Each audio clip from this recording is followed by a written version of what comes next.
കള്ളുകൂടി കുറയ്ക്കുമ്പം കമ്പനികൾ കുറയില്ലേ? അത് തീർച്ചയായിട്ടും. എന്താ അത് പണ്ടും പലരും പറഞ്ഞു കേട്ടിട്ടില്ലേ, മദ്യം വാങ്ങിച്ചിടാൻ ആളുണ്ടാവും, നമുക്ക് മറ്റ് കാര്യങ്ങൾക്ക് ആളുണ്ടാവും. 2000 രൂപയുടെ ആവശ്യമുണ്ടെന്ന് വെച്ചോ, എല്ലാവരും ടൈറ്റാണ്. എല്ലാവരും ടൈറ്റ് ആയിരിക്കും. പക്ഷെ നമ്മളൊരു 4000 രൂപയൊക്കെ ആയിരിക്കും കമ്പനിക്കകത്ത് കുടിക്കുന്നത്. അതെ. അപ്പോൾ ചില ആൾ, എൻ്റെ ഒരു ഫ്രണ്ടുണ്ട്, ഭയങ്കര നല്ല മനസ്സാണ്. അവൻ്റെ പ്രശ്നം വെച്ചാൽ 2 അടിച്ച് കഴിയുമ്പോൾ ആരാണ് കൂടെ ഉള്ളത് അവരെ സഹായിക്കാൻ വേണ്ടി മുന്നിട്ട് ഇറങ്ങുകയാണ്. അപ്പോൾ അല്ല, അവനക്ക് പല പ്രശ്നങ്ങളും ഇപ്പോഴത്തേക്ക്.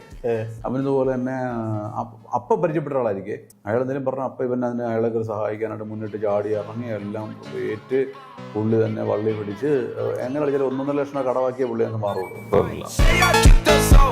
എൻ്റെ ലൈഫിൽ ഞാൻ പറഞ്ഞില്ല, എനിക്ക് ഏറ്റവും കൂടുതൽ പ്രശ്നങ്ങൾ ഉണ്ടായത് കള്ളുകൂടിയായിരുന്നു. പ്രത്യേകിച്ച് കാര്യങ്ങളൊന്നുമില്ല, നമ്മളെ തന്നെ നശിച്ചുകൊണ്ടിരിക്കുന്നത്.